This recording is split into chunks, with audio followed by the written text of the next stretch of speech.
Ao vivo aí, hein? Ao vivo, pronto. Então já tá ao vivo. Já tá ao vivo. Pai do Senhor a todos que nos assistem nessa live, onde nós vamos estar tratando sobre soterologia. Não tem ninguém agora. E quem vai me ver mais tarde vai ser o meu passado, e vai ser o seu presente. Você vai fazer várias interpolações e isso vai reverberar no meu futuro. Ele gosta disso. Então, você me assiste no seu presente, que vai ser o meu passado, porque nós estamos entrando ao vivo. Eu queria que Deus abençoasse a sua vida. Você que não é inscrito no nosso canal, por favor, se inscreva. Vai ter conteúdo toda semana para você. Próximas lives vai ser sobre teologia contemporânea, sobre teologia pastoral. Tá bom? Nós vamos estar aqui tratando. Meu nome é Bom Everaldo, eu sou diácono da Assembleia de Deus. Mestre Everaldo Francisco. Amo e defendo essa nação gigante junto com seus posicionamentos dentro de soterologia. Shalom, Baruch Rabá, Sheri Mahá também para você. Estamos aqui junto com nossas duas professoras de salvação, soterologia. Para você que não me conhece, eu sou o pastor Thiago Gomes, tá? Estamos aqui, a diretoria em peso do IBCE aqui, tá? Sou diretor do IBCE, mestre Everaldo, coordenador e consultor teológico, tá? Aqui a professora Ana Nery, orientadora pedagógica, ela que norteia o nosso espaço, fala assim, vem para cá que vocês estão indo para outro lugar aí, tá bom? E Isabela Vital, professora também, né? Inclusive também da própria matéria, e também a nossa promotora aqui do nosso curso. Tá? Vamos estar falando aqui sobre salvação. Que você possa compartilhar, que você possa também interagir conosco aí, dentro dessa live aí. Se apresente aí, meninas. Oi, gente, boa tarde, a paz do Senhor. Sou a Isabela. Eu, juntamente com a Ana, estarei dando a matéria de soterologia. Nós falaremos sobre salvação. Iremos trabalhar até alguns conflitos, né, que muitos cristãos têm, muitas dúvidas a respeito dessa matéria, que é um tanto debatida e aí conflituosa também, porque tem diversos pensamentos, diversas correntes, e a gente vai tentar trabalhar aqui um pouco a respeito dessa matéria. Ana? A paz do Senhor a todos. Sou Ana Nery, né, já fui apresentada, sou orientadora pedagógica do IBCE, tenho essa fácil missão, tá? Tenho certeza que é fácil. E vou tentar, junto com a Isabela, né, fazer um trabalho sobre soterologia. Vamos tentar aí, tá, Isabela? Não prometo muita coisa. Fazer, né? Temos essa aula de soterologia, que vai começar no próximo dia 3, tá? Se você ainda não é nosso aluno, aqui no Jardim Nazareno, na turma de segunda e quarta. Bem, de 7h30 às 10. Glória. Quem ainda não é nosso aluno pode vir fazer uma Você aula. vai em Santa Lúcia, né? Não. De soterologia? Só ano que vem agora, porque esse ano não encaixou na grade. Então nós vamos estar falando sobre essa matéria, né, de soteriologia, de salvação. E aí, nessa matéria, a gente tem alguns conflitos, né? Como a Isabela já falou. Só que a gente não queria entrar muito para a gente não perder aí a surpresa da primeira aula, pastor. E a primeira aula temos surpresas, a gente não queria perder aí essas surpresas. Mas vamos começar aqui com um ponto, né? Vamos começar com um ponto. Nós temos aí dois conceitos na soterologia. Um é monergismo e o outro é sinergismo. O monergismo, né? Mono é de um. E ergismo vem da palavra ergon, que quer dizer energia ou trabalho. Então, monergismo vai significar trabalho de um. E o sinergismo não. O sim, né? O prefixo sim da palavra sinergismo, ele significa junto. Então, seria um trabalho em conjunto, digamos assim. E aí, dentro desses dois conceitos, a gente tira aí as ramificações, podemos dizer assim, das correntes, né? Dos calvinistas, dos arminianos, dos pelagianos. Vamos fugindo dentro desse conceito aí. Quer usar, pastor? Não, só vou dar o desenho da Isabela aí. O desenho não, essa aqui, não sei se dá para enxergar aí onde vocês estão, né? Mas vou chegar até um pouquinho mais perto, ó. Essa aqui é a orientadora pedagógica Ana Nery, ó. Tá vendo? Com a mão na Eu cabeça. também sou inocente. Tá todo mundo aqui inocente. Todo mundo, né? Mas essa pessoa aqui com a mão na cabeça sou eu, tá vendo? Ó. E aí, ó, em volta, calvinismo. Tá vendo aqui, gente? Essa sou eu. No meio desse conflito todo aqui pra gente se achar. Mas eu tenho certeza que estudando os conceitos, buscando as referências na palavra, a gente consegue achar o caminho. Tá vendo aqui? Nós temos aqui embaixo no desenho, o pastor Thiago é o desenhista, tá, gente? Aqui embaixo nós temos, ó, os caminhos. Eu tenho certeza que estudando, se aprofundando, a gente encontra o caminho. Mas eu vou dizer pra vocês, não esperem que ou eu ou a professora Isabela vamos chegar assim e dizer, olha, esse é o caminho. Essa é a corrente. Ninguém tá aqui para correntar ninguém não, né, mestre? Como diz o mestre Everaldo, a gente veio para confundir. A gente não vai acorrentar ninguém. Eu queria dizer para você o seguinte, né? Para quem tá perdido, qualquer caminho serve. Entendeu? Tem muito cristão, tá bom? Que é salvo, mas na realidade ele tá perdido. Ele nem sabe o que ele é. Entendeu? Então, se você for um calvinista, amém para você. Se você for um arminiano, amém. Se você for um semi-pelagiano, amém para você Agora, também. se você for pelagiano, aí a você gente tá vai Amém precisar pra conversar. você, mas... Você já precisa conversar que isso é heresia. mas amém pra você também. Só que se você é aluno do IBCE, antes de você se decidir se você é pelagiano, semi-pelagiano, o que for, você tem a obrigação de estudar, ler os versículos, procurar as fontes que as professoras vão estar indicando antes de se decidir. Não vai tomar decisão precipitada não, irmão. Eu queria ser assim, um pouco mais básico, e eu saber o seguinte, né? Qual é a raiz etimológica da palavra salvação, Isabela? Soterologia vem de soter, e aí soter é salvar, né? E aí logia, então, estudo da salvação. É isso que a soterologia trabalha. O senhor tá de olho aí já, né? Então, mas aí... Salvar de quê, por quê e pra quê? Então, pastor, vamos pular essa, pastor? Vamos pular essa, Isabela? Não, eu só vou Vai falar. falar? Não, Dos próprios? assim, estou aqui com um livro, né? Raro, Raro, Raro. difícil de você não encontrar. vai comprar. Esse é um dos meus livros preferidos aí. Não tem PDF, tá, covarde?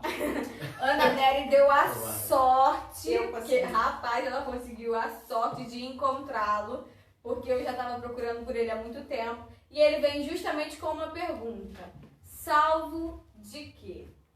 E aí essa é a questão, porque se a gente trabalha a palavra salvar, a gente vai ver que quando a gente fala de salvar, a gente sempre parece uma ideia de que você está sofrendo uma calamidade, alguma coisa, e você foi salvo, né? A gente usa até aquela famosa frase, salvo pelo gongo, né? E por que salvo pelo gongo? Porque ele estava ali no ringue lá, prestes a ser derrotado, e o gongo toca e ele foi salvo pelo gongo. Uma Então, coisa de super-heróis assim, né, Isabela? Foi salvo. foi salvo, né? E aí você estava passando por... Às vezes você está sendo afogado, por exemplo. E aí alguém vai lá e te salva. Então você estava num momento aí de calamidade e então você foi salvo. Mas salvo de quê? Essa é a pergunta que a gente vai trabalhar. E a gente não vai dar spoiler, por favor. Interrogação. Não vai dar um spoiler. Porque a gente quer desenvolver isso, inclusive, para saber o que os alunos pensam. Então já começa a refletir aí sobre o que você pensa, de que você é salvo. Pastor Thiago. Bom, eu tô aqui, né? Só tô querendo. Eu gostaria de fazer muita pergunta, né? Eu tô vendo aqui que é Também algo queria fazer. grandioso, é algo muito, né? Ter a oportunidade de ouvir as duas falando sobre salvação aqui. Uma dobradinha, né? Uma dobradinha. Dobradinha sou eu. O senhor é feijoada, eles aí eu acho que é mocotó, cara. Alguma coisa desse tipo aí, porque o negócio tá bom mesmo. Então, assim, o aluno ele espera vir falar sobre salvação, salvo de quê, por quê, pra quê e tal. Mas, quando que começou isso tudo? A nossa professora Viviane está encerrando uma matéria que é a martirologia, no caso do pecado. E aí vem o antídoto. O antídoto, né, que é a salvação, né, que é através da graça. Acho que o maior pilar da salvação em si é a palavra graça. E aí a gente vê que mesmo o homem saindo ali do Éden, ele não tem. E essa graça é conquistada? Essa graça é herdada? Como é que é isso aí, professora? Me ajuda nisso aí. Como é que a gente trabalha esse assunto aí? A graça, a gente entende graça, né, por favor imerecido, né? É isso que significa. Se é um favor imerecido, a gente não merece. Não merece, não merecemos a graça, né? Mas justamente por ser graça, nos é dado mesmo sem a gente merecer. É isso? E ao mesmo tempo ele usa de misericórdia também, pastor. Não usa de misericórdia? Com certeza. Isso, Deus também usa de misericórdia conosco, né? Porque Ele poderia nos dar aquilo que a gente merece, mas também não dá, né? Então deixa eu fazer mais uma pergunta aqui. Dentro das escrituras sagradas, a gente tem ali, né, os testamentos, né, ou os pactos, dentro do Antigo e do Novo Pacto. No Antigo Testamento, havia livre-arbítrio, no Novo há livre-arbítrio, no Antigo Testamento havia predestinação, no Novo há predestinação. Aí que depois que a gente entrar na história da igreja, para a gente chegar, né? A gente está tentando chegar aqui, mas vamos começar do antigo, lá do passado lá. E aí? Então, tem um livro muito interessante chamado História da Teologia, né? E ele vai começar a fazer um trabalho sobre isso. Então, vamos pensar o seguinte: eu sou assembleano e a maioria dos assembleanos, você que é pentecostal, dê o seu glória aí, deixa o seu like aí, curta, tá? Pentecostal dá glória e curte, entendeu? Pentecostal é fogo puro. E nós pentecostais, a maior nação pentecostal do mundo, a gente crê o seguinte, que existe livre-arbítrio. Porém, tem um reformador chamado Martinho Lutero. Ele diz o seguinte, que o livre-arbítrio só deu a oportunidade para o homem fazer besteira. Isso vai de encontro àquilo que a maioria dos assembleanos, dos pentecostais concorda. Porque eles diziam, não, eu tenho meu livre-arbítrio. Eu tenho meu livre-arbítrio. Então, inclusive, saiu até uma revista de escola dominical falando sobre governo humano e soberania divina. Né? E aí a gente tem essa dificuldade aí. Porém, Martinho Lutero trabalha nesse aspecto aí. E aí é bom a gente entender esse aspecto da história para a gente entender se realmente o homem tem esse livre-arbítrio aí. Né? Mas entendemos o seguinte, sobre ser servo ou estar submetido ao senhorio de Cristo. Se ele diz que é servo, ele não tem livre-arbítrio. Ele está preso aí. E a questão do livre-arbítrio é uma das maiores controvérsias, então, do trabalho da soterologia, né? Porque a gente vai pegar, desde muito tempo atrás, grandes pensadores aí desenvolvendo isso e trabalhando essa ideia do livre-arbítrio, cada um até tendo um pensamento diferente. Eu vou trabalhar, inclusive, com um livro também do Sproul, chamado Sola Gratia, e ele vem trazendo isso. Os pensamentos de algumas pessoas importantes na história da igreja falando sobre o livre-arbítrio. Então a gente tem Agostinho, Pelágio, Lutero, né, Calvino e também pessoas recentes aí com essa ideia e cada um trabalhando o que eles pensam ou não do livre-arbítrio, né? Isso aí. E aí, o pastor veio falando, né, do Antigo Testamento, do Novo Testamento, como nós chegamos aqui. E aí eu lembrei, pastor, do nosso café teológico lá. Porque onde nós chegamos até aqui, será mesmo que a gente precisa de alguma salvação? Existe pecado? Aí a professora Viviane Monteiro está aqui na minha frente, né? Para os alunos que tiveram do que falar, mas para os alunos que tiveram aula com ela, né, já sabe lá do pecado. Mas para outras pessoas que estão nos ouvindo, que ainda não tiveram essa aula, será que existe pecado? Porque com o liberalismo teológico, eu volto a dizer, né, tem uma frase do Richard Niebuhr que vai dizer que o que é esse liberalismo teológico, né? É um Deus sem ira conduzindo homens sem pecados a um reino sem julgamento através de um Cristo sem cruz. Então, será que nessa visão de mundo precisa de salvação? Dessa forma?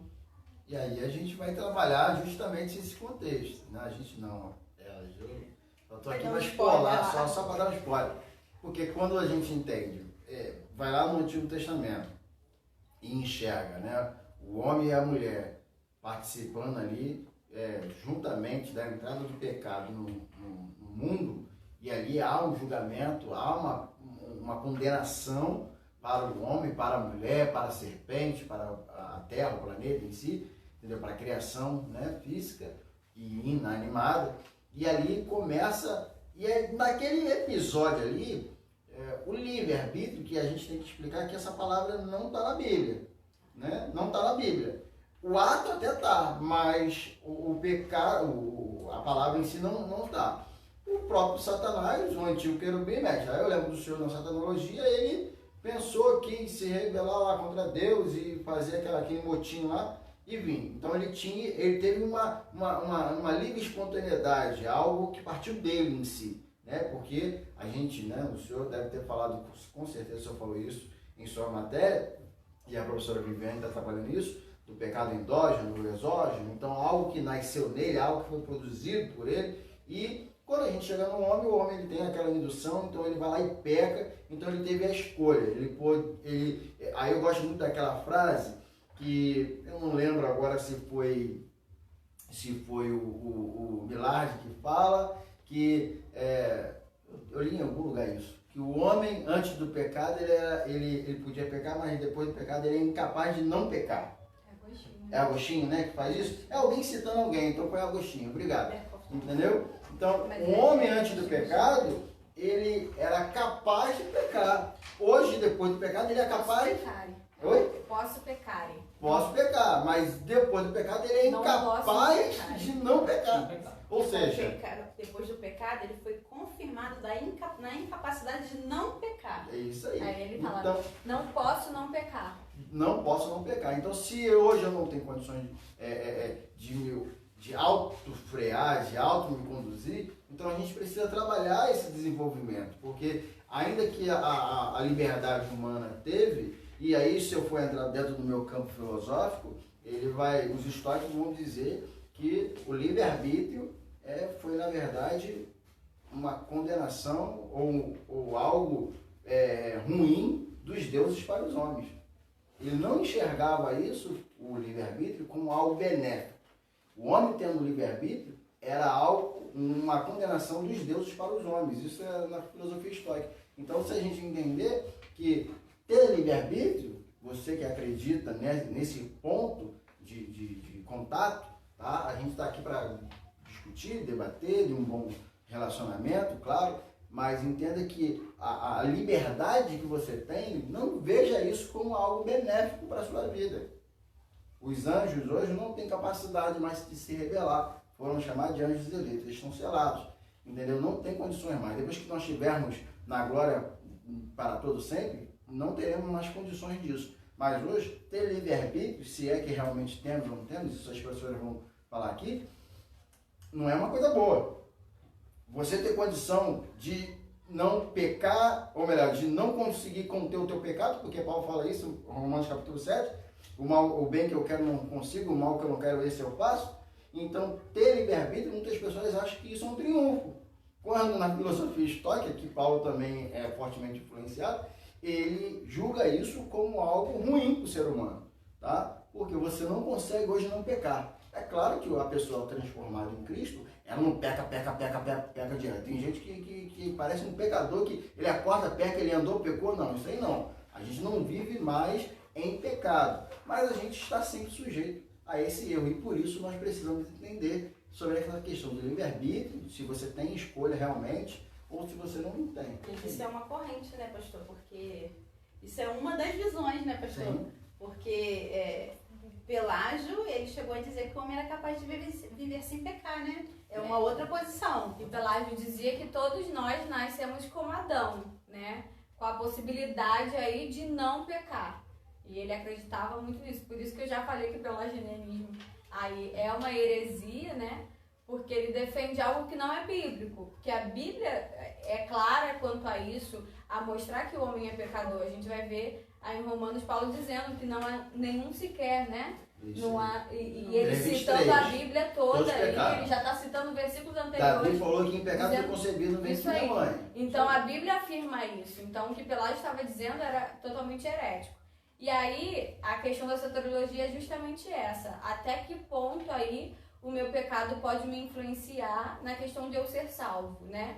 Se eu tenho alguma bondade em mim, se existe ainda coisas boas em mim e eu posso tomar a decisão de escolher Deus, ou se a minha depravação é tamanha que eu não consigo escolher algo bom. É isso que a soteriologia vai trabalhar, né? Se o homem tem aí alguma condição de poder escolher e escolher coisas boas, né? Inclusive escolher ser salvo. É essa questão que a soteriologia acaba trabalhando. Eu queria trabalhar. Vocês estão muito burros. Quero dizer pra vocês, eu sei. Tem perguntas, tá? Tem perguntas, tá?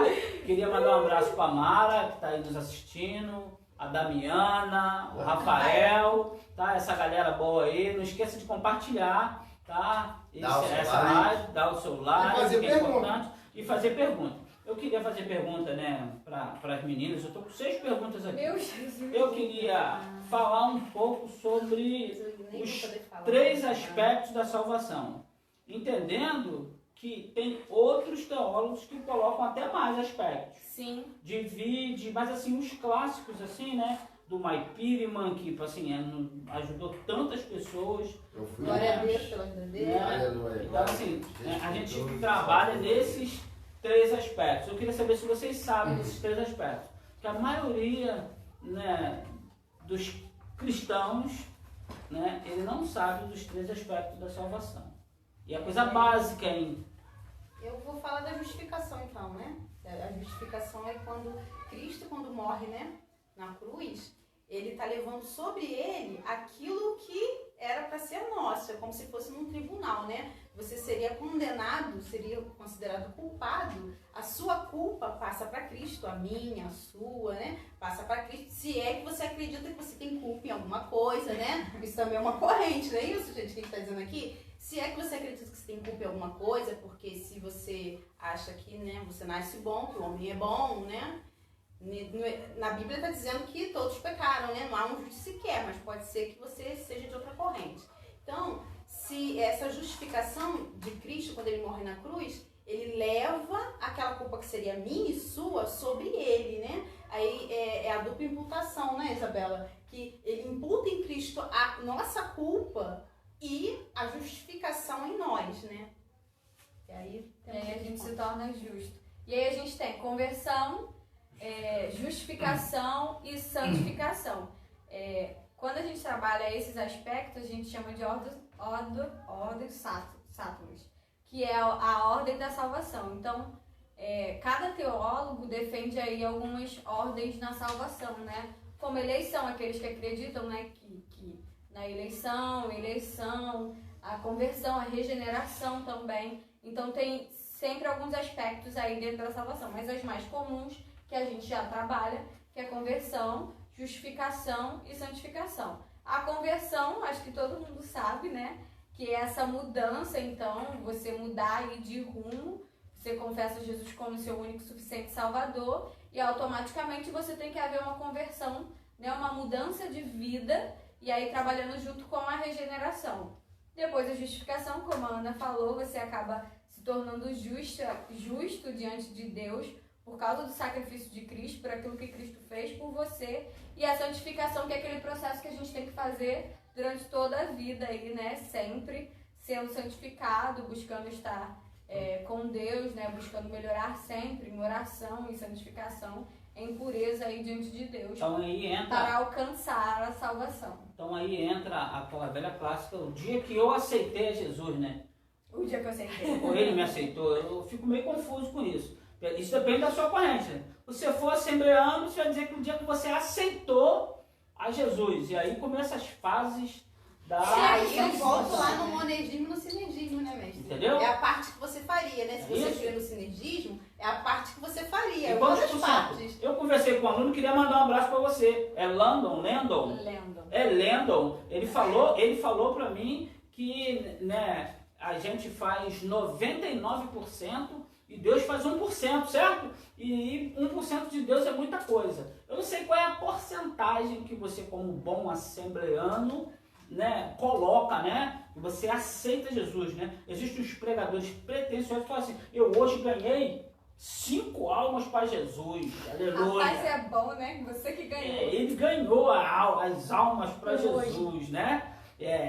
Hoje as almas se renderam a Jesus, não é isso? E aí ele diz que ali ele começa, né, o processo de salvação ali, né? Os 3 aspectos da salvação ali, né? São os clássicos, né? Que aí, como a Isabela já colocou um quarto aqui, que é a conversão, né? Que está dentro. E aí tem a regeneração, a justificação e a santificação. Mas, às vezes, elas têm um ver diferente, né? Diz que é Jesus que nos aceita. Eu não sei, eu fico...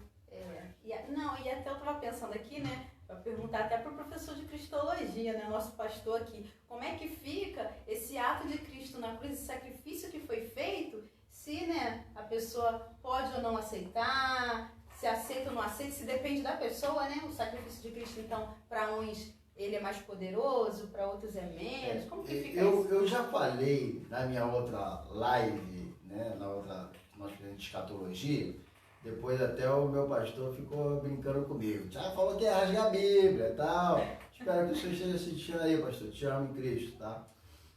Mas eu falei, mas dentro de um contexto realmente, entendeu?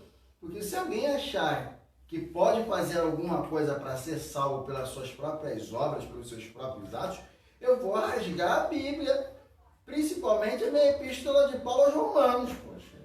Aí eu tive a oportunidade de pregar na ceia, né? O meu pastor, presidente, me deu essa oportunidade, e eu li capítulo 5, justificado, pois, pela fé, tem despacho com Deus por meio do Senhor Jesus Cristo. Pastor, mas como é que fica aquela parte que aquele que perseverar, é Marcos capítulo 15, apesar que tem uma adição ali, uma acréscimo até o 9 ali, mas eu vou ficar ali na Bíblia ali que foi escrito por Marcos, que é até a 15 9, mas eu vou dar uma emenda ali que a Bíblia já diz que é uma emenda, mas eu vou na cidade. Diz que aquele que perseverar até o fim será salvo. Então, vai perseverar, então deve ser.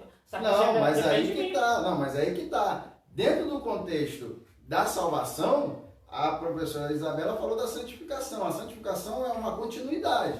Não é porque eu estou salvo em Cristo, que eu sou salvo ou estou salvo, porque estar é uma condição transitória, é ser uma condição permanente. Aí eu não sei qual é a tua corrente. Então, assim, independente se você está ou você é, né, mas algo nisso é o pensamento da santificação, que é algo contínuo. Então, aquele que perseverar, aquele que continuar buscando a Deus, não é porque eu sou salvo, né, que eu estou salvo, que nem por isso eu vou me santificar, nem por isso eu vou perseverar, porque é minha obrigação, meu dever de cristão, cada vez mais como o eleito ou não de Deus, aí depende da sua visão, buscar ainda mais estar próximo de Deus. Porque aquele, Hebreus capítulo 6, fala que aquele que nasceu de novo, que tomou, já provou da revelação do Evangelho, que já faz parte do reino, é impossível que ele vá lá para trás voltar. Então ele vai perseverar para manter a salvação que um dia Jesus Cristo lhe entregou. Então ele vai cada dia mais buscar estar mais na presença de Deus. Então a perseverança é algo que eu preciso fazer sim, mas não por meus próprios méritos eu vou conseguir, e sim pela ajuda do Espírito Santo, que é o Consolador, que me ajuda e me mantém de pé. E na verdade, a santificação, a perseverança, é o resultado, é a evidência de que de fato eu fui salvo. Isso aí. Porque se eu continuo me santificando e se eu persevero, é porque eu recebi essa salvação e por isso eu estou frutificando, né? Eu queria fazer uma pergunta. Então, pera Eu só um sou minutinho. assembleano. Pergunta aqui, tá? Então seria aí que se encaixa lá em Tiago quando diz que a fé sem obra é morta? É aí que se encaixa isso que você está dizendo? Isso aí, É? né? Então, isso aí. Eu queria fazer uma pergunta. Correto. A salvação interfere nas minhas vestes? Porque tem muitas pessoas que vê a salvação com as vestes. Ela Vai está resultar nessa ligada, expiação. é um resultado, eu posso andar de qualquer jeito. Vai resultar na conversão, vai resultar É isso aí. no processo. Quando você é salvo, eu acredito que a gente tem até exemplos de pessoas assim que às vezes mudam radicalmente, né?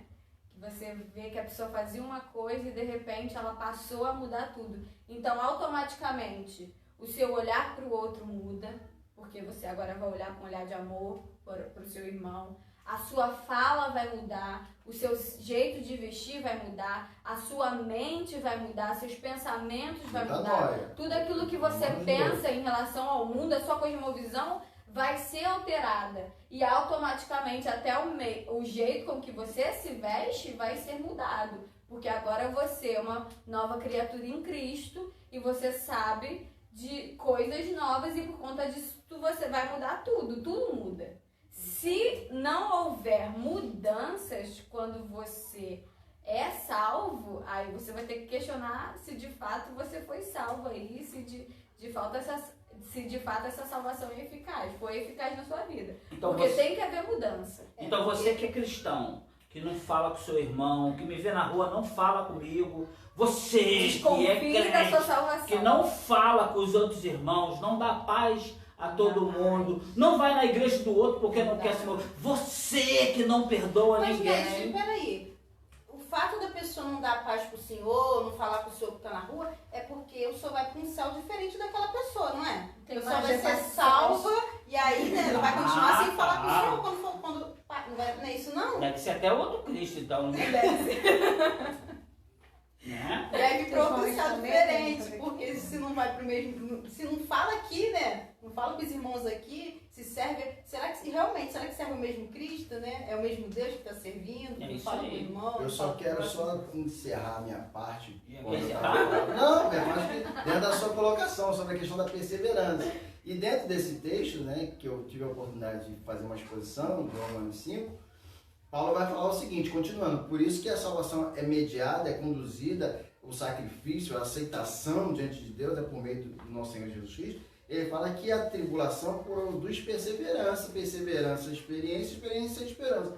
Então, assim, para ver que a perseverança vem depois daquilo que Cristo fez primeiro na minha vida. Então, primeiro é de lá para cá, para depois ser alguma coisa daqui para lá. Entendeu? Então, só para deixar isso bem claro, seguindo o texto de Romanos capítulo 5, primeiro vem a salvação mediada por Jesus, a justificação através dele, tá? Que ele trabalha os 3 tópicos, né? Paulo vai falar sobre a justificação através da graça, da fé e do sangue, e aí você vai entrar num campo que ele vai falar sobre a tribulação, produzindo perseverança. Crente salvo passa por tribulação, salvo fica desempregado, salvo fica doente, tá? Então não pensa nesse negócio, nessa bolha que você está vivendo, não. Nesse determinismo aí que eu determino que as coisas aconteçam, eu determino que isso não acontece na minha vida. Não posso não? Salvo acontece tudo por causa da tribulação. Para justamente gerar uma perseverança em você, para você não desistir. Por aquilo que foi alcançado por Cristo. Depois eu cito Filipenses capítulo 3 aqui. Não posso não? Não, eu costumo dizer para os meus alunos que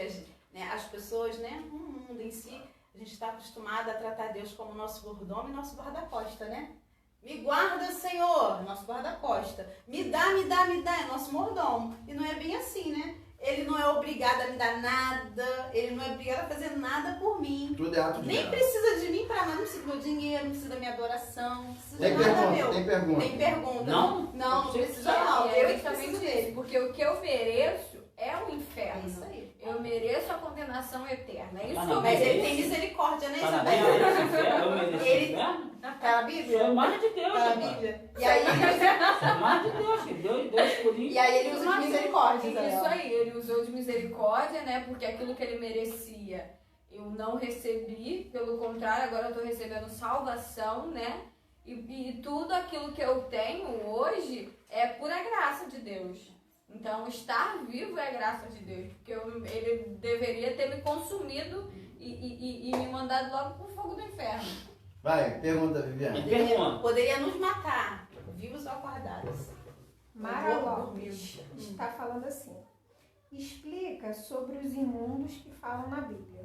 Muitas pessoas não comem certos animais porque dizem que perdemos a salvação. Qual é a visão certa sobre isso? Para Quem mim, vai? Vai? Se Você. vamos abraçar logo isso aí então. Nós fizemos uma live sobre pecado, que é a armatiologia, e a armatiologia vai tratar isso. Professora Viviane, pode estar respondendo. É isso aí, professora Viviane. Pede uma live com ela e aí a gente vai colocar isso aí. Sobre alimentos, né? Sobre alimentos que pode comer, que não pode comer. É preciso você entender o contexto invisível ali do que a Bíblia está falando. Agora, o que ficou para a igreja decidido lá no primeiro concílio? Que alguém diz que não é. 15 de Atos dos Apóstolos. Você tem que ir lá ver, meu filho. É Bíblia. Você vai lá e vê o que ficou para a igreja. Entendeu? Porque tem uma determinada denominação do sétimo dia que ele não come certos alimentos. Mas eles não estão baseados em nada, não. Eles estão baseados nos escritos de Ellen G. White, que é a profetisa deles. Eles não têm base nenhuma e nem evolução teológica para isso aí, não. E aí é importante entender a história da igreja para que você possa estar bem antenado. E aí, agora quem quer fazer pergunta sou eu. Você quer para ser bombardeado aqui, né? Pergunta retórica. Sobre pecado? Porque a gente vê, então já que a gente vai ver o pecado sendo trabalhado até em salvação, né? Já que a salvação é o que se conquista e depois, né? A gente vai enxergar o homem como pecador e recebendo essa graça aí da salvação. E aí, alguns acabam tendo uma certa ideia de que eu posso perder minha salvação a qualquer momento. Então, pequei, de repente meu livro foi tirado, o meu nome foi tirado lá no livro da vida, aí eu pedi perdão, o Senhor vai lá e coloca meu nome de novo. E aí, às vezes, bate até um desespero de que, será que às vezes aí no grande dia eu posso, sem querer, estar pecando quando Cristo volta e eu ficar? Né? Às vezes a gente ainda cria essa ideia assim, o medo desesperado de perder essa salvação a qualquer momento. Será que isso existe? Eu? Bom, eu fico assim pensando sobre isso, né? Dentro das conjecturas, né? A caneta de ouro, deve ter borracha de ouro, eu não sei o que tem lá no céu. O papel deve ser muito bom para ficar. Eu não sei, né? Borracha. Eu vou fazer minhas palavras do pastor, eu não tive quinta-feira no culto, mas meu pastor estava, né? Tá no vídeo da igreja, então eu posso falar que ele falou para todo mundo mesmo. Então, ele falando que deve ter um anjo lá anotando e tal, essas coisas. Eu falei assim, então deve ter um anjo também apagando. Porque eu acho que é um tal de crente que vem para a igreja, o cara se desvia, ele é crente hoje, amanhã está desviado, hoje é crente, amanhã está desviado. É um vai e vem, um ioiô da vida cristã que eu não sei resultar em nada. Pastor, mas como que fica essa situação? O camarada vai ser salvo ou não? Vai estar lá no céu ou não? Como é que tá? É um mistério. É um mistério. Paulo fala isso em Colossenses capítulo 3, que a nossa vida ou a nossa salvação está escondida em Deus. Então eu tenho uma dificuldade de dizer isso. Agora, é claro que se o estado dele na igreja hoje, tá? Ele, vamos supor, saiu 10 vezes da igreja, mas hoje ele está aqui, genuinamente, né, falando, né? Jesus voltou, ele morreu, foi para Jesus, enfim, aconteceu a vida dele de passar dessa para melhor, literalmente para melhor, porque esse mundo aqui não tá bom, realmente aí a gente acredita que a pessoa foi salva, tá na glória com Deus. Mas o problema é esse zigue-zague todo aí, porque quem é nascido de Deus, ele não vai ficar nesse vai e vem não, porque a transformação entende-se que se conhece a verdade liberta, te transforma, te cura, te salva. E aí você fica estagnado na vida com Deus e não vai querer abrir mão dos céus por nada. Nascido de Deus não vive pecado, né? É isso aí, João 5. Eu fico pensando, então, o pastor e professores, um cristão que ele está na igreja, mas ele não vem para a escola dominical. Isso é reflexo de Saulo? Ele não... Agora, contrapeso, isso é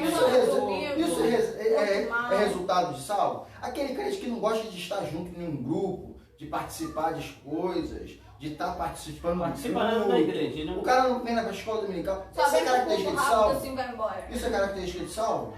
O que é a palavra eclésia? O que vem a palavra comunhão? Da onde vem a palavra comunhão? Qual é a ideia de comunhão? Koinonia. Então, se a koinonia, se a igreja é um ajuntamento, né, uma reunião, uma assembleia de pessoas, eu nunca vi, apesar que agora eu vi sim, na pandemia agora eu vi, né, a igreja estando em casa por conta do distanciamento. Mas estávamos ligados, como Paulo falou, ainda que ausente fisicamente, mas estava convosco em espírito. Então nós não deixamos de ser o corpo de Cristo, mas desde que haja essa unidade com o corpo. Agora tem gente que não participa de nada, que não faz nada, não vem para a igreja, não participa de nada. Tem gente que está na igreja e nem é dizimista, aí o cara não faz nada também, o cara não faz nada. E aí, será que isso é uma característica de Sal? Uma pessoa que realmente tem a mente transformada pelo Evangelho de Deus? Eu fico pensando. Eu queria saber da professora Isabela que se o meu emprego pode comprometer a minha salvação. Qual o emprego? Se eu estiver lá numa casa de macumba, lá Pode trabalhando comprometer lá, a sua salvação. entendeu? Se eu estiver num local onde todo mundo é corrupto e o cara fala, pô, você tem que meter a mão também. Isso pode comprometer minha salvação? Claro que pode. Inclusive, eu estava pensando esses dias, que muitas vezes a gente acha que glorificar a Deus é só glorificar a Deus no culto. Né? É só você vir levantar sua mão e glorificar a Deus. Com palavras, né?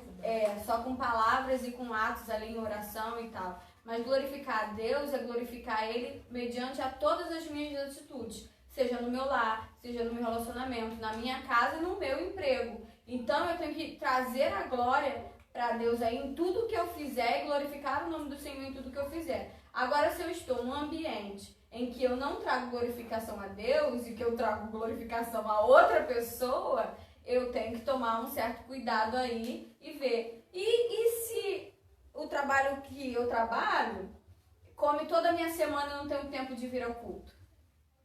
Eu posso Se eu dizer que trabalhar esse até o trabalho Saiu da é de Deus, pergunta, né? É de deixando Deus. uma pergunta. Aí respondeu, deixando uma outra. Passa com você. Meu né? Deus, eu não ter tempo para vir cultuar ao Senhor, já que eu sou um salvo, liberto em Cristo? Já deixou. E aí, Ana? Vai, recebe. É isso aí. Vai virar moda, né? Vai responder, Responde vai perguntar. e Tá, ó, eu pergunta. não vou nem falar agora da Bíblia, não vou nem falar da vida de ninguém, não, vou falar da minha.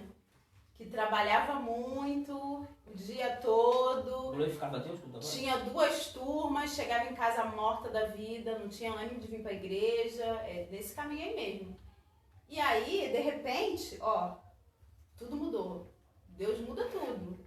Ele Você muda não tinha tudo. tempo para Deus, agora Deus arrumou tempo para ele. Arrumou, deu, fez de um jeito que eu vou dizer que foi fácil, não. Sofri, apanhei, sofri, chorei bastante, sabe? Mas agora, eu até brinquei, né, que eu fui assinar minha carta de euforia. Fui assinar, agora na quinta-feira, eu fui assinar minha demissão de uma matrícula na Prefeitura do Rio. Algumas pessoas até podem achar assim, a Ana é doida, assinou demissão de uma matrícula. A advogada lá que me deu para assinar falou assim, é uma pena, mas a partir de amanhã você não é mais funcionária. Eu falei para ela, eu não estou triste. Eu não estou triste, porque se eu tivesse naquele ritmo de antes, eu não faria nem metade do que eu faço agora, tá? Quem me conhece aí, né, que eu já tive a oportunidade de dar aula para vocês, tenha certeza que eu não poderia dar aula para vocês no ritmo que eu estava antes. Então, Deus aproveitou, né, digamos assim, aproveitou não, né, já era em plano dele mesmo, de fazer aquilo que eu já fazia lá fora no secular, de fazer para a obra dele, mas demorou para eu entender isso, como que demorou? E aí hoje não, hoje ele fez de uma forma que eu tô com tempo de fazer mais as coisas do Senhor. E se não tiver tempo, pode ter certeza que Deus faz o tempo aparecer. Nem que ele te acorde de madrugada, você perca o sono para fazer aquilo que você tem que fazer. Então, eu, né, entendendo isso, né, que o Senhor, né, arruma tempo, ele faz como quer, eu queria fazer uma pergunta ao pastor Tiago. Nós somos predestinados à salvação? Existe isso? Predestinado à salvação. Não responde. Não responde, pula. Eu vou Fala que depende. responder perguntando para ele. Eu vou fazer assim, ó. Predestinado à salvação. Quem é predestinado à salvação? Será que o indivíduo é predestinado à salvação? Será que é a igreja é predestinada à salvação. Porque quando eu falo de predestinação, a gente tem que trabalhar pelo menos duas temáticas neotestamentárias, que é onde a gente entende, porque no Antigo Testamento a gente vê ali um livre-arbítrio, vamos assim dizer, né, dentro dessa palavra. Uma escolha do homem.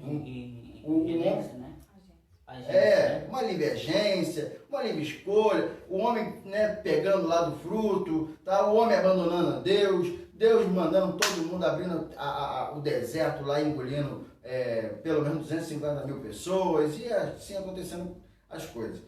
Quando a gente chega no Novo Testamento, a gente trabalha com pelo menos duas teologias principais, a teologia paulina e a teologia petrina.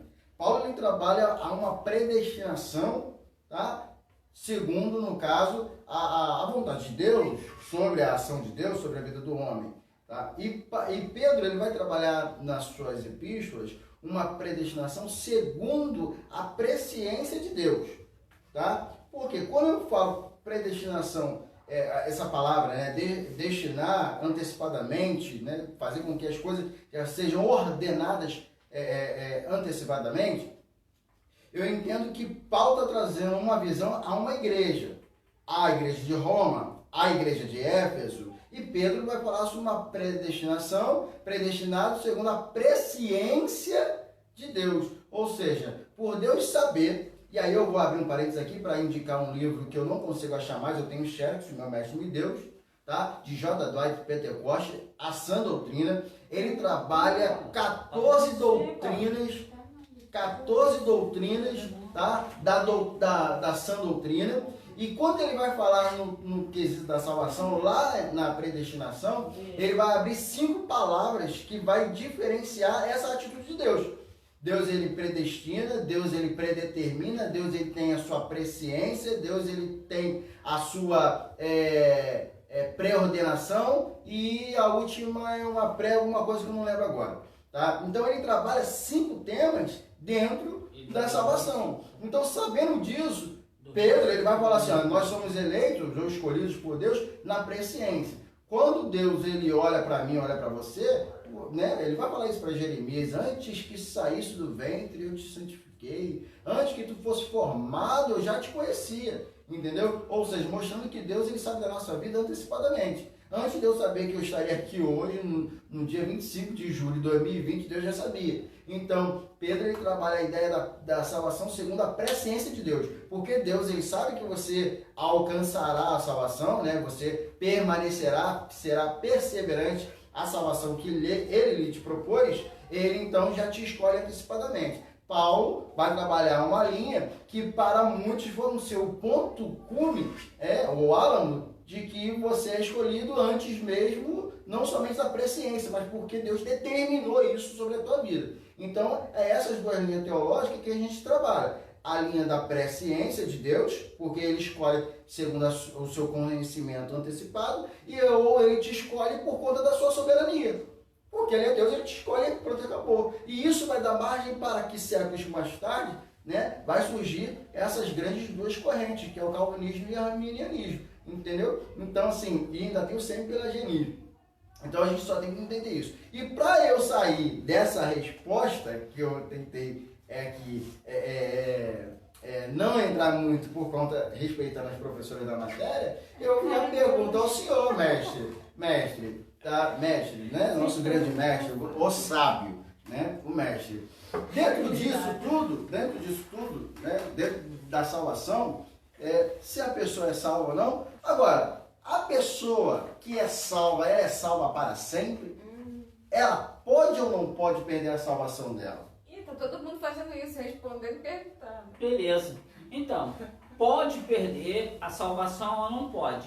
Isso, na realidade, vem um pensamento distorcido de João Calvino, porque Calvino nunca falou sobre isso. Uma vez salvo para sempre. Pelo contrário, aquele que entende a graça da salvação, ele persevera, que é chamado um dos pontos da Tulip, que é chamada perseverança dos santos. Então, quanto mais você entende da sua salvação, mais você persevera naquilo. Então, a pessoa que está perseverante, porque entende que foi dado a ela a graça, o dom de estar salvo, ele continua firme no propósito. Então ele não se desvia, porque ele permanece firme, porque a palavra assim o firma. Ele tem gosto nas coisas de Deus. E ele coloca a cada dia mais o evangelho na vida dele, pela vida dele, porque ele entende que Deus tem outros salvos. E precisa de anunciadores do reino para que essa salvação possa tomar o seu ápice na vida daqueles que ainda não conhecem esse grande chamado. Professora Isabela, eu vou fazer uma pergunta. O mestre me deixou curioso agora. Ele falou o seguinte, que tem que anunciar às pessoas, né? E segundo uma visão dentro dessa corrente calvinista, né, que as pessoas, existem os eleitos de Deus, que está espalhado no mundo, e para isso tem que escolher, né? Tem que se anunciar. Os arminianos falam que a gente tem que buscar esses camaradas, né? Porque eles não sabem, eles têm que conhecer o verdadeiro evangelho.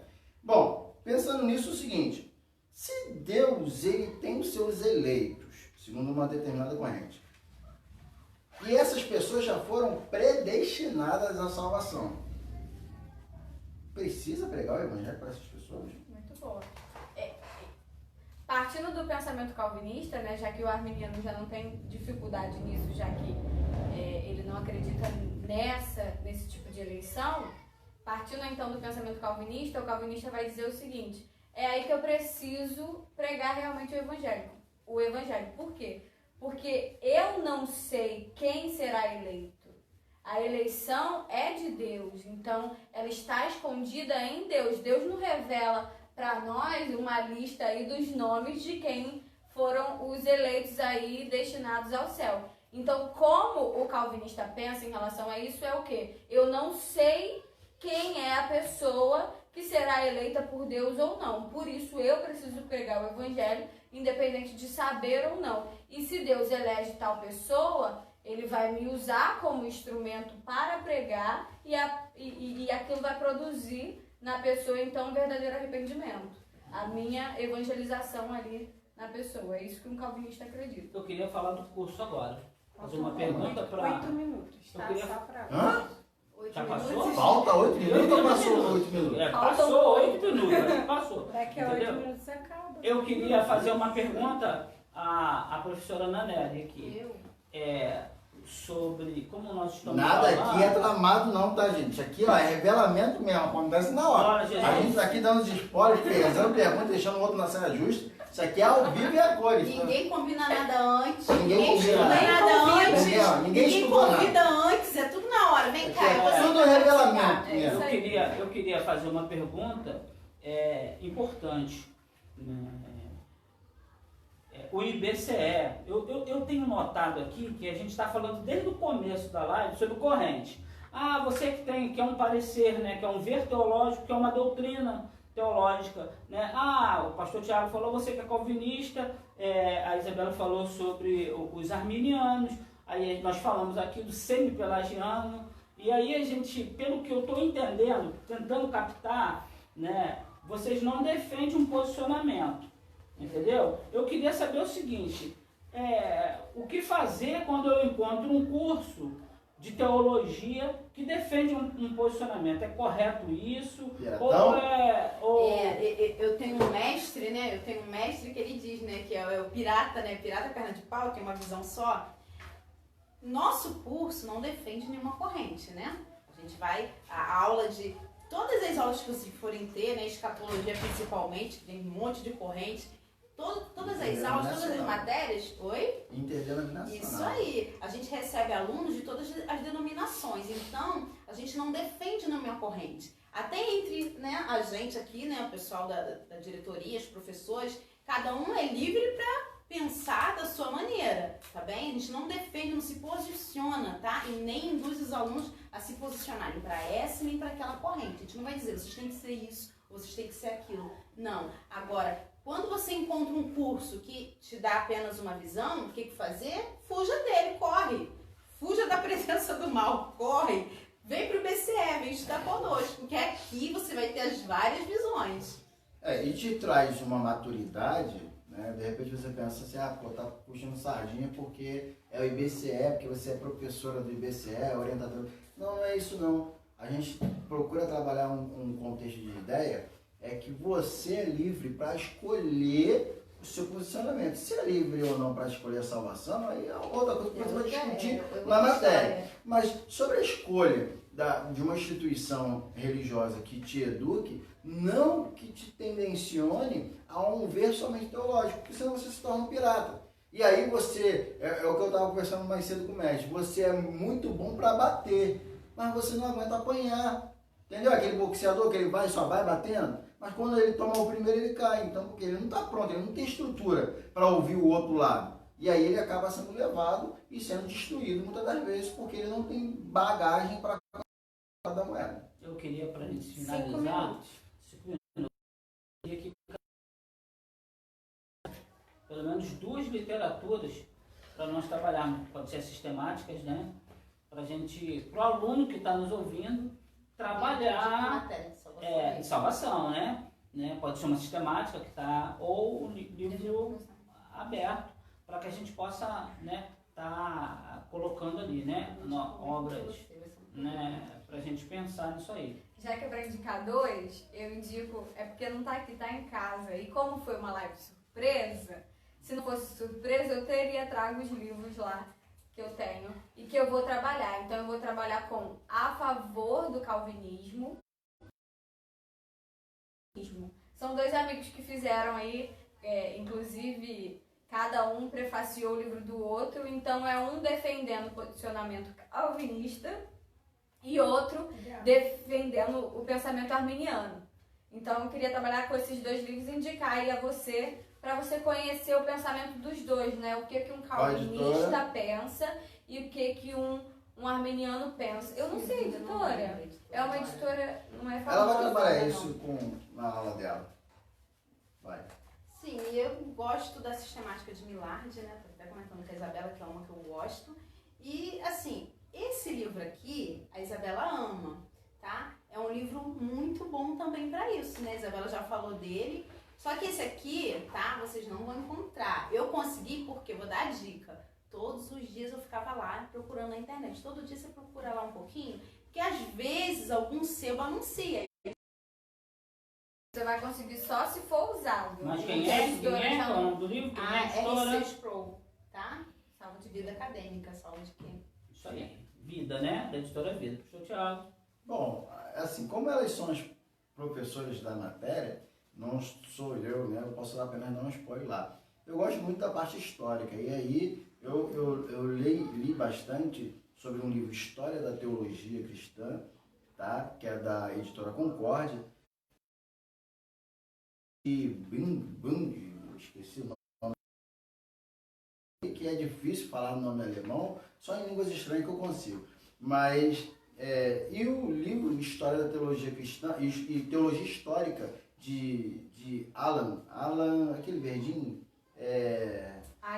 Alisson, tá? Então esses são os 2 livros. Isso, para você entender o que eu estou querendo dizer aqui, é sobre o fundamento, o desenvolvimento dessa doutrina. Então você precisa de uma teologia histórica para você saber quando que foi que teve esse desenvolvimento. Isabela falou aqui sobre Agostinho, né? A gente está falando de semi-pelagiano, como o próprio Calvino, Lutero, Felipe Melanchthon, enfim, tantos outros que vão desenvolver esses temas. Até John Wesley, que é o outro lado que segue uma doutrina arminiana, entendeu? Que aí ele vai abrir. Então, para isso, você precisa ter, pelo menos, esses 2 livros como base histórica para o seu desenvolvimento de salvação. Eu lembrei do livro de História das Doutrinas Cristãs, de Louis Berkhoff, que a Isabela tem esse livro. Muito bom. Muito bom, uma capinha verde, tá?